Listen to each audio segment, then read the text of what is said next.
Hey guys, Tyler, Survive Smart. In this video, I am going to cook a grass-fed beef top sirloin cap. With the technique, I'm going to do 3 minutes sear on each side in a pan with grass-fed butter.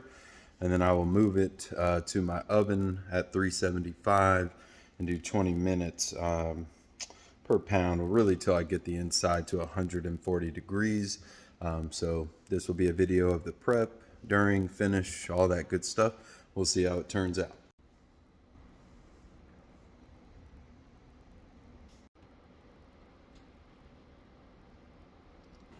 My bad, 95% grass-fed butter. Let that get to smoking. Letting the pan get hot, ready to sear. Gonna get my baking sheet ready.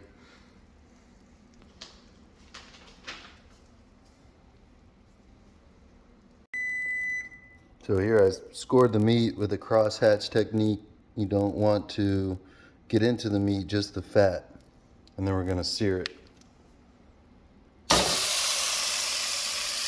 Yeah, boy.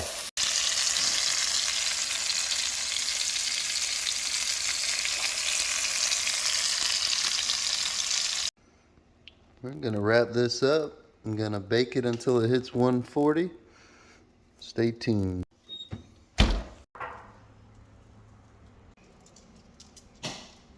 The aftermath of some spillage. So it's done. I think I overcooked it because we ran to Publix to get some snacks. But it is what it is because it's gonna be good. I'm gonna let this sit 20 minutes now, and then I'll cut into it and show you what it looks like.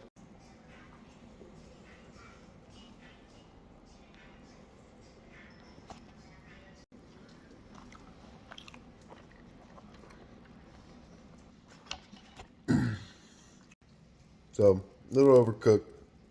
My wife's pregnant, so it works out good because you can't have rare meat. But it's really good, really tender.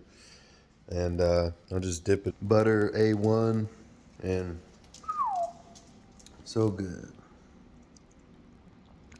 But yeah, 140 will get you medium rare, maybe medium, closer to medium. 135 medium rare. And when she's not pregnant, that's probably how we'll cook it, because that's how we like our beef. But don't hate me. Thanks for watching my top sirloin cap video. That is from ButcherBox, which I've been getting for a while, and it's they've been awesome. So nothing bad to say about ButcherBox. All grass-fed, grass-finished beef, which is what we're going for. So a little overcooked, but super tender. The fat was amazing, and we're gonna enjoy. And y'all have a great day. Like, subscribe if this helps, and